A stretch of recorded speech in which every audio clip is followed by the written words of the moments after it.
El tema es el perdón verdadero. Estamos en el primera de Samuel, capítulo 16. Estábamos repasando, ¿no?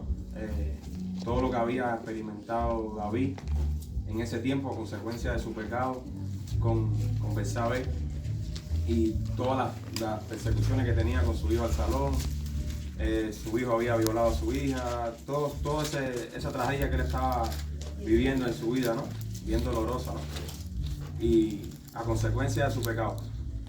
Y entonces después surge un hombre llamado Simei que le sale al encuentro, empieza a ofenderlo, a maltratarlo, ya viniendo él maltratado, ¿no? Con todas las consecuencias de sus hijos y todo eso, ¿verdad? Entonces, segunda de Samuel 16, ¿es dónde estamos? ¿Primero? Segunda, sí. Segundo libro de Samuel. Sí. Entonces, vimos que ese hombre lo llama perverso, lo ofende de una manera como rey bien, lo más que podía ser ofendido David, ¿verdad? Como rey. Entonces, vamos a ir a Primera de Pedro 3:10 bien rápido. Primera de Pedro 3:10.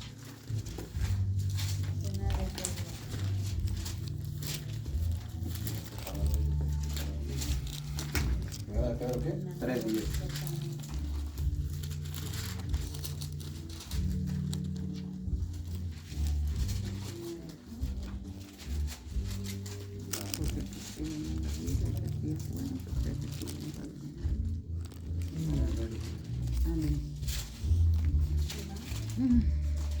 Amén. Dice, porque el que quiera amar la vida y ver días buenos, refrene su lengua del mal y sus labios no hablen engaño.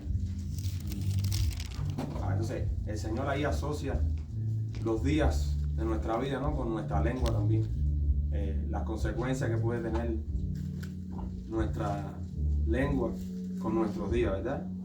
Entonces, Santiago capítulo 3 dice también que la lengua es como una llama de fuego, ¿verdad? Como una pequeña chispa, ¿verdad? Que enciende grandes bosques, ¿verdad? Entonces, como un ejemplo, ¿no? El incendio de California, uno de ellos, ¿no? Empezó con un niño que encendió una chispita inocentemente, tal vez un fósforo, y mira el incendio que provocó, ¿verdad? Entonces, una lengua que acusa, ¿verdad? En la iglesia o que entre nosotros, o que habla mentira, como estuvimos viendo, como ese hombre calumnió y habló mucha mentira, Simei, de David, todas las mentiras que habló y calumnia. Entonces, una lengua que habla mentira, que murmura y que siembra discordia, ¿verdad? Causa un daño bien inimaginable para nosotros en medio de la iglesia, del cuerpo de Cristo, ¿verdad? Y entonces es bueno siempre nosotros localizar a esas personas, ¿verdad? Y para saber cómo tratar con ellas, con mucho amor y guiado por el Espíritu Santo, pero es bueno localizarlo, ¿verdad? Entonces, en medio de todo esto, el Señor nos dice en Mateo 5:11 que cuando digan toda esta clase de mal contra nosotros mintiendo, somos bienaventurados, ¿verdad? Doblemente bendecidos. Cuando digan toda esa clase de mal de nosotros mintiendo. Si lo dicen y no están mintiendo, tenemos que agachar nuestra cabeza. Pero si sabemos, porque como decía el pastor y como siempre repetimos, ¿no? Que somos víctimas profesionales y a veces están hablando algo de nosotros y es mentira, está bien. El Señor nos dice que somos doblemente bendecidos si están mintiendo. Si es verdad, me arrepiento, agacho mi cabeza, pido perdón o hago lo que tengo que hacer, ¿verdad? Amén. Pero si están mintiendo, tengo que gozarme. Claro. Porque nuestro galardón está en el cielo. Amén. Entonces, no es motivo para nosotros sentirnos mal, ni ponernos tristes, ni hacernos, tú sabes, es que dijeron esto, que dijeron lo otro. No es motivo para eso. Primera de Pedro 2:20 al 23. Vamos a leerlo bien rapidito, ¿no? ¿Cuál es? Primera de Pedro, capítulo 2, versículos 20 al 23. Y lo leo en nombre del Padre, del Hijo y del Espíritu Santo. Dice el versículo 20. Pues, ¿qué gloria es si pecando? Sí, 2:20. Ahí está, atrásito del 2:20 al 23. Sí. Dice, pues qué gloria es si pecando sois abofeteados y lo soportáis. Mas si haciendo lo bueno sufrís y lo soportáis, esto ciertamente es aprobado delante de Dios. Entonces, creo yo, ¿no? Que por lo menos en mi vida personal, que antes de conocer al Señor Jesucristo muchas veces fui abofeteado y lo soporté. Entonces, como aún ahora estando en Cristo, pensando todo lo que Él sufrió por mí, no voy a aguantar una pequeña ofensa, si se puede llamar así, ¿verdad? Dice el versículo 21, pues para esto fuisteis llamados, porque también Cristo padeció por nosotros, dejándonos ejemplo, para que sigáis sus pisadas, el cual no hizo pecado ni se halló engaño en su boca, quien cuando le maldecían no respondía con maldición, cuando padecía no amenazaba, sino encomendaba la causa al que juzga justamente. Amén. Creo que eso está más claro que... Para apagar la luz y irnos, ¿verdad? Sí.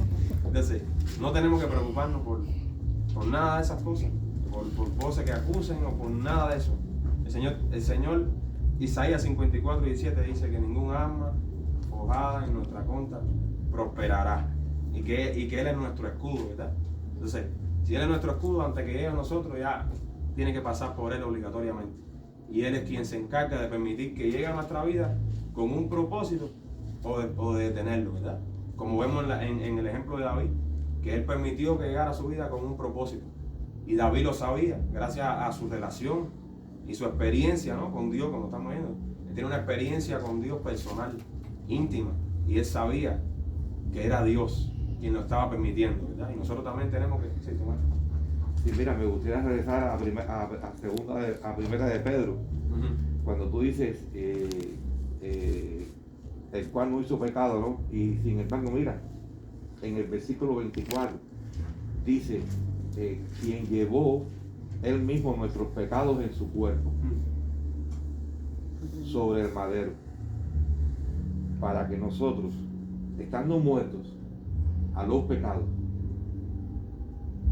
vivamos a la justicia, y por cuya herida fuisteis sanados. No estamos ignorando en ningún momento que el mismo Dios que sanó en el pasado lo siga haciendo hoy. Amén. Y seguirá haciéndolo en el futuro. No tenemos en ninguna duda. Pero fíjate que una mala hermenéutica de una palabra a lo que nos puede llevar a ser fanáticos de qué? Milagros. De los milagros. No, y Dios sana. Claro que sí. Y el que no haya sido, el que no tenga una respuesta en su vida en un momento determinado, bueno, ore para que Dios le dé esa experiencia. Pero fíjate a lo que se está refiriendo aquí. Cogemos la palabra y por cuya herida fuisteis sanados. Pero ¿de qué está hablando el texto? No está hablando de enfermedad. Está hablando de qué? De pecado. Está hablando de la condición interna del alma, del daño que nosotros tenemos desde el punto de vista espiritual. Así es. ¿Qué importancia tiene que nosotros siempre pongamos énfasis en el contexto de la palabra para saber ciertamente si yo cojo este texto para orar por Claudia ahora y eres por la sanada y punto, y si no eres sana es porque te falta la fe, porque yo la tengo. Bueno, tienes una fe mal equivocada, ¿eh? Sí. ¿Y cómo se utiliza bastante en esas iglesias Bastante. de sanación? Y es por cuya herida fuiste sanado. Y la palabra sanado, ahí en el original griego, ¿no? Está implicando la universalidad de la palabra, pero está haciendo énfasis en el alma, en el pecado. Y Dios sana, Sí, amén. eso no hay ninguna duda, pero yo no puedo decir a Dios cuando lo tiene que hacer, Claro. porque yo no soy Dios, Dios es Él. Y entonces lo vemos que a veces nos confundimos y queremos forzar la palabra y hasta nos ponemos un poco bravos a la hora de orar y subimos un poco el metal de voz. Y entonces, bueno, ¿quién le habla así en un centro de trabajo a su manager? O a su superintendente, ¿cómo es? A su supervisor o a alguien, ¿no? Al contrario, mire, yo necesito que usted me escuche, si usted puede. Y venimos bien bajitos. ¿Y cómo no vamos a venir ante nuestra majestad? Amén. Bien bajito. Bien bajito. Gloria a Y Dios. con todo respeto y reverencia, Amén. poder entonces enfocar una oración con base sólida en el pensamiento divino y no en el humano. Y no en lo que hacen otras personas. Claro. Y ahí está en la Biblia. Tremendo. Pero eso es lo importante de tener una correcta hermenéutica para ver en qué hemos creído. Exactamente. No lo que alguien me diga, sino Sí. También, aunque no es el tema, pero me gustaría, Sí, no, sí. de acuerdo a lo que está diciendo nuestro hermano Tomás, a mí me surge una pregunta bien importante aquí, o algo, no pregunta, simplemente algo que se me hace súper importante. Dice, quien llevó él mismo nuestros pecados en su cuerpo, sobre el madero. Y mi pregunta es, ¿cuántos pecados llevó? Uf. 1000, 2000, 3000. Al decir que llevó nuestros pecados, es que los llevó todos nuestros pecados. Ya estaban incluidos ahí nuestros pecados. No una parte, Todo. todos nuestros Y no pecados. solo los nuestros. Consumar, sí, de todos los que van a ser salvos, ¿verdad? Entonces mi pregunta es esa, ¿cuántos pecados llevó? Todos mis pecados estaban contados en la cruz del Calvario, ¿verdad? O sea, en Él estamos completos, lo que mencionábamos el viernes. En Él estamos completos. El que está en Cristo está completo, ¿verdad? ¿Qué más da que yo me vaya, que cuando yo me muera me lleve 7,815 pecados? Y Andy se quedó con 3,526. Bueno, al final del camino nosotros somos igual de pecadores, no es que le gané por unos cuantos, ¿no? Hay que analizar, mi Porque, hermano, porque cuídate. tenía más años de edad, Ajá. si no hubiéramos empatado, pero no, pero sí, o sea, el Señor hace una obra completa. El que está en Cristo está completo. Así es. Todos nuestros pecados han sido llevados en la cruz del Calvario por el Señor. Por eso el que está en Cristo no hay condenación para el que está en Cristo. cualquier pecado que tú puedas mencionar, por muy grave que sea. Él pagó por eso. Si estás en Cristo, Él ya pagó por tu pecado. Y escucha esto, hasta los pecados, Por venir. ¿eh? Los que vienen en camino. No. Internos, los internos. ¿O cuál? Y hasta los pecados sexuales. Lo que dice que fue tentado en todo. Todo.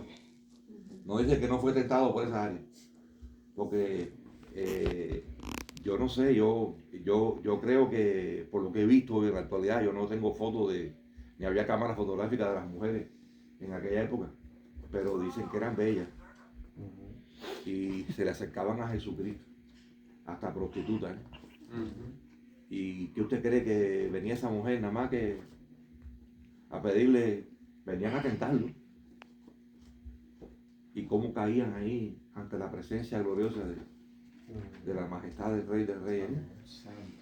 Y llevó, porque cuando dice la palabra, dice sobre el mismo nuestro pecado en su cuerpo. Wow. Ahí Para Sí. no quedó uno solo libre. Así que quiera hacer una lista, que la haga y ya sabe que la está haciendo por gusto, porque esta lista está Y yo cargada. le regalo mis 3,626. Te está llevando la lista, tiene que orar mucho por el hermano Pablo. Con Bueno. número y todo. Amén, amén. Tremendo punto ese. Entonces vimos en Primera de Pedro 2:21 que fuimos llamados a esto, ¿verdad? Amén. A padecer, ¿no? Por Cristo. Entonces, forma parte del plan de Dios, ¿verdad? Que nosotros padezcamos, ¿no? ¿verdad? Y que seamos abofeteados. ¿Por qué? Porque a esto fuimos llamados. Entonces, Dios va a permitir que seamos calumniados, que seamos ofendidos, perseguidos. ¿Para qué? Para crear en nosotros una coraza, si se puede llamar así, ¿no? A prueba de esas mismas cosas, espiritual, ¿verdad? Entonces, un carácter, el carácter que formó en David para cuando llegó a ese momento, ya él no le importaba lo que Simeí le estaba ofendiendo, ni maldiciendo, ni calumniando, ¿verdad? Entonces nosotros tenemos que llegar a ese nivel, si se puede llamar así, ¿verdad? De permitir que el Señor forje en nosotros a través de situaciones como esas. No evitarlas, porque si las evitamos, ¿cómo vamos a poder experimentar esa Dependencia de Él? Y que el Señor forje en nosotros esa coraza, ¿verdad? A prueba de todo eso. Entonces, en el versículo 9, 2 de Samuel 16, versículo 9, es donde nos quedamos. 16, 19. Ah, si lo puedes leer tú usted mismo, Pablo. 19, 16, 19, ¿verdad? 16, 9. Ah, 16, 9. Dice: entonces Abisaí, hijo de Sarvia, dijo al rey: ¿Por qué maldice este perro muerto a mi señor el rey? Te ruego que me dejes pasar y le quitaré la cabeza. ¿Sí? Sí. Entonces, en medio de los insultos se levanta ese amigo de David y David pudiéramos, como vimos el otro domingo, pudiera haberle dicho: arráncale la cabeza. Al momento tenías la potestad para hacerlo. Ese hombre lo estaba maldiciendo y en Éxodo 22 decía que no maldecirás ni injuriarás a tu rey. Entonces él tenía la potestad para arrancarle la cabeza de una. Delante de Dios iba a quedar bien, pero sin embargo él sabía que había un propósito, ¿verdad? Y dice el versículo 10: y el rey respondió: ¿qué tengo yo con vosotros, hijos de Sarvia? Si él así maldice, es porque Jehová le ha dicho que maldiga a David. ¿Quién pues le dirá por qué lo haces así? O sea, ¿quién pues le dirá a Dios? ¿Verdad, Tomás? Ahí le... ¿Quién pues le dirá a Dios? Entonces, él tenía esa madurez y a veces nosotros nos encontramos muchas veces diciéndole al Señor en esa lucha, porque no tenemos la madurez y el carácter suficiente, y esa madurez, ese carácter viene a través de una relación íntima con el Señor Jesucristo, con el Espíritu Santo. Una relación íntima, sólida, ¿verdad? Es la que crea en nosotros ese carácter para nosotros poder diferenciar, porque cuando viene lo bueno pensamos que es de Dios, lo supuestamente bueno, ¿verdad? Entonces las cosas que no parecen buenas pensamos que son del enemigo nuestro, y a veces vienen cosas en nuestra vida que parecen ser buenas y no vienen de Dios. Eso mismo fue ilustrado en la palabra del Señor un poco más adelante. Estamos hablando en un tiempo que la monarquía se estaba estableciendo por medio de la implantación del reino. Saúl, David, Salomón, los demás reyes, ¿no? Tanto de Judá como del norte. Y entonces, un poco que esto se le fue olvidando al pueblo. Isaías, entonces pues se lo recuerda. Ya estaba el pueblo a punto, bajo la advertencia de Dios, del profeta. Dice: no hará nada del Señor sin revelárselo a sus siervos los profetas, en Amós, ¿no? Capítulo 3. Y entonces, fíjate como dice aquí en Isaías 43, 13. Aún antes que hubiera día, dice: yo era. Y no hay, fíjate, quien de mi mano libre. Y aquí viene la palabra fuerte. No, el hermano Alberto la tiene cogida conmigo. No, que Gladys es la que no quiere. No, que el hermano, no, que todo el mundo la tiene. Lo que hago yo es Dios. ¿Quién lo estorbará? Y yo no veo a Dios aquí haciendo las cosas personalmente. Él usa personas y a veces usa a los seres queridos. Así es. Pero mira cómo yo soy con el hermano Pablito, que como lo quiero, y sin embargo mira cómo me maltrata. Mira a ver el examen que se está poniendo Dios a través de Pablo para que lo apruebe. Porque si no es Pablo, después va a ser Andy. Si no va a ser Andy, así es. Hasta que no apruebe el examen va a estar. Amén. Como tú dijiste ahorita, sí. Somos probados y eso es bueno, que se sepa.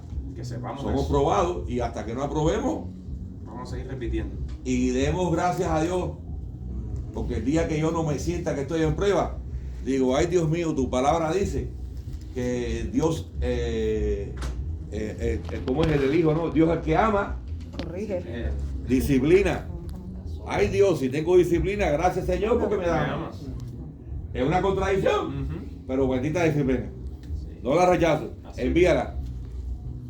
Amén. Y fíjate la madurez de David, porque David le puede decir: Señor, cámbialo, que no me lleve tan recio, se puede decir así, ¿no? Que no me... Como dice aquí, si quizás Dios se compadece de mí. Parece que David estaba un poco hoy profesional, ¿eh? Sí, sí. Pero bueno. Y que a veces cuando nos pasa a nosotros en nuestra vida, nosotros ¿qué decimos? Padre, cambia al pastor, que no me maltrate más. Cambia. Yo voy a tener que empezar a llegar por el Cristo. Pero sí, decimos eso a veces, ¿no? Cambia al hermano. No lo vio que entró, por eso está.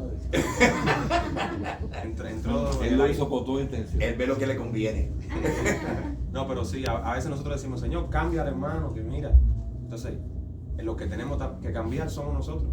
Si el Señor que nos cambie a nosotros, porque las situaciones que está permitiendo es para nosotros. Tal vez estamos orando, Señor, aviva tu obra, y nosotros somos los que tenemos que estar avivados. ¿Me entiendes? Como tú dijiste el viernes, ¿qué nos quiere enseñar el Señor? A veces nos quiere enseñar las lecciones para nosotros, no para los demás, sino para nosotros. Pero para eso tiene que haber una madurez en nosotros, ¿verdad? Amén. Como cristianos, un carácter. Y estamos hablando de esto no es misticismo, es una realidad.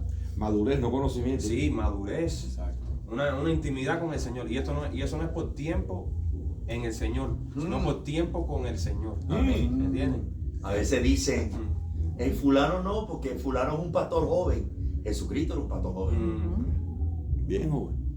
Timoteo, jóvenes, hay que respetarlos también a Entonces se ellos. trata de eso, ¿no? De ir a veces nos volvemos muy religiosos, ¿verdad? Y cada cierto tiempo el Señor tiene que refrescarnos la memoria, ¿verdad?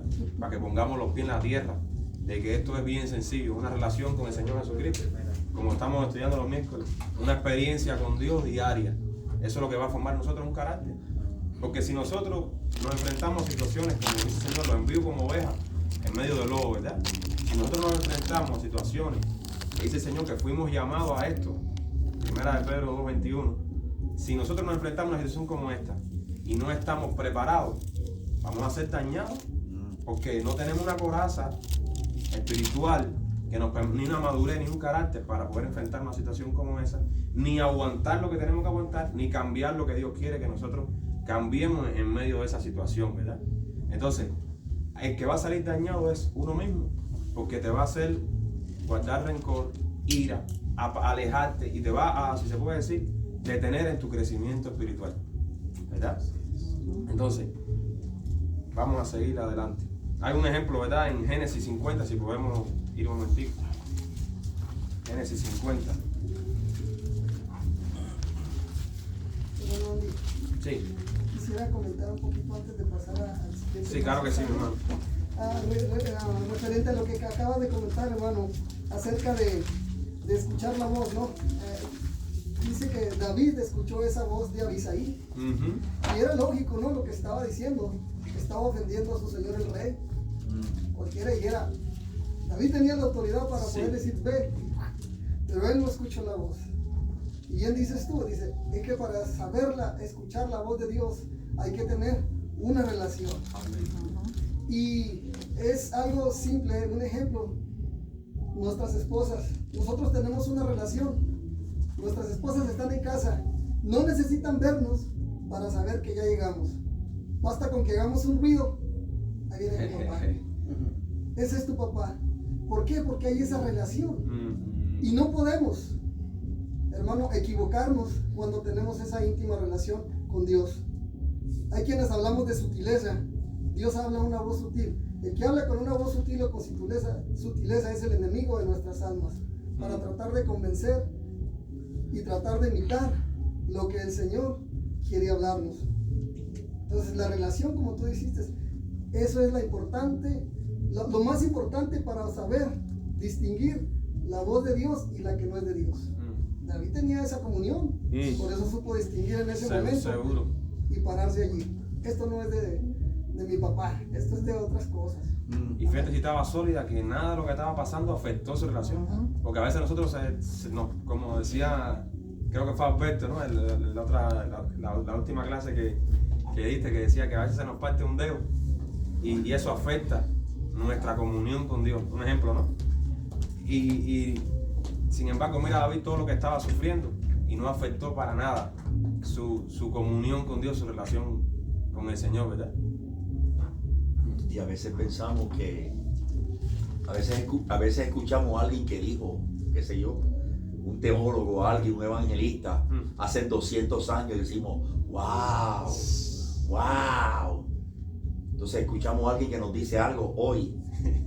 Eso me molesta, eso no me gusta. Sí. Ahí nos decimos, wow.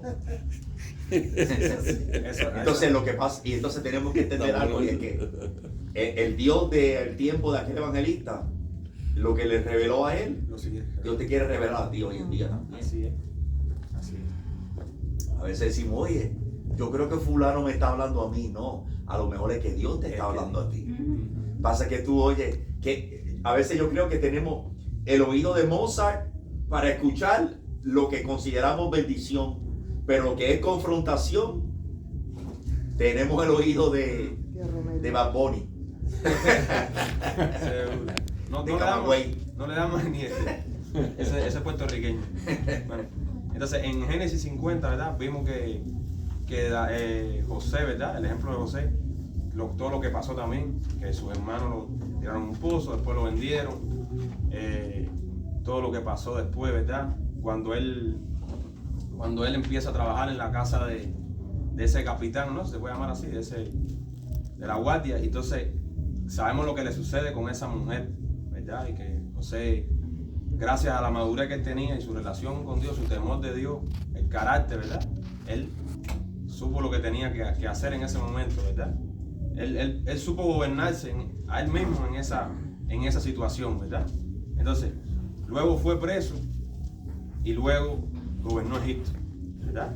Entonces, a mí lo que me enseña ese ejemplo es que Dios primero, para Dios poder poner a José a gobernar en Egipto, tenía que saber que José podía gobernarse a él mismo, ¿verdad? Y es lo que pasa con Dios a través de situaciones como esta. Pone personas para ver si nosotros somos capaces, como decía ahorita, de soportar, superar eso, de ver lo que Dios nos quiere enseñar en esa situación, para después nosotros poder enfrentar otras situaciones que nos ayuden a crecer más, porque Dios nos va apretando, mientras uno va madurando, apretando la dosis, si se puede decir así, ¿verdad?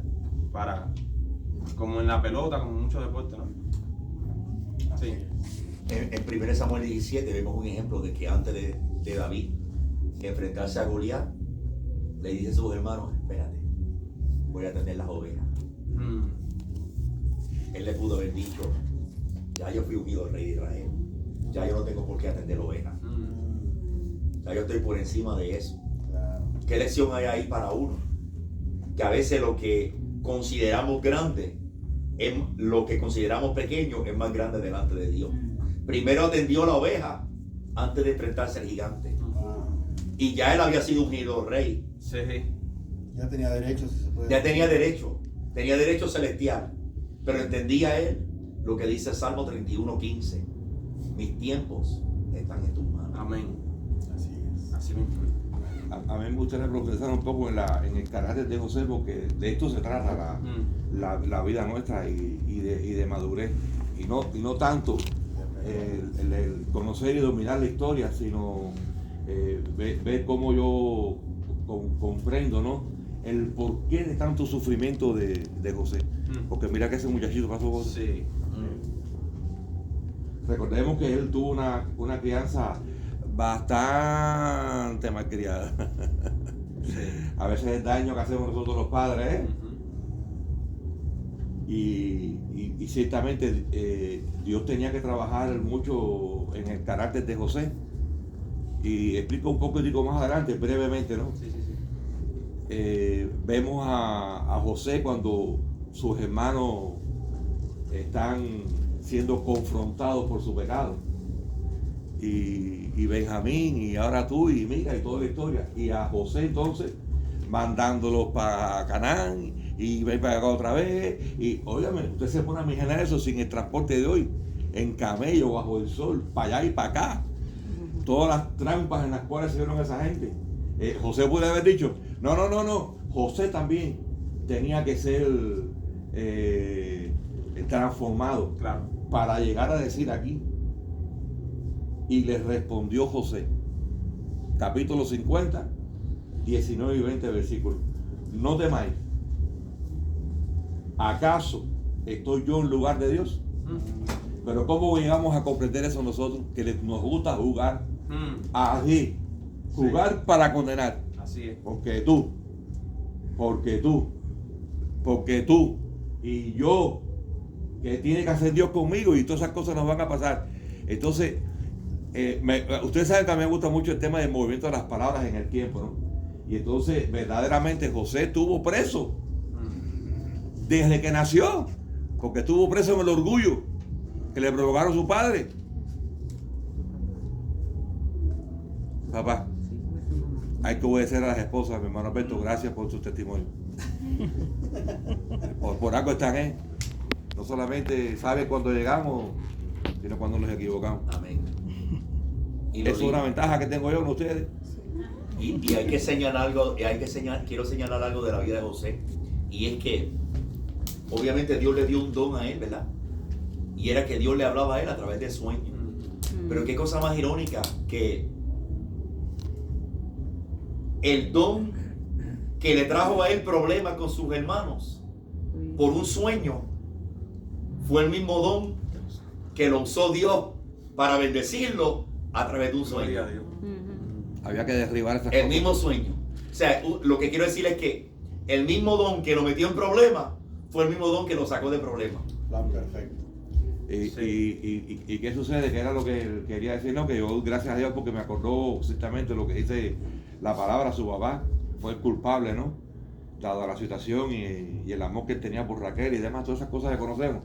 Pero lo traslado a mi vida, en mi experiencia, ¿qué Dios me dice a mí a través de la vida de José? Sí, Señor. Mientras no madure, voy a estar eso.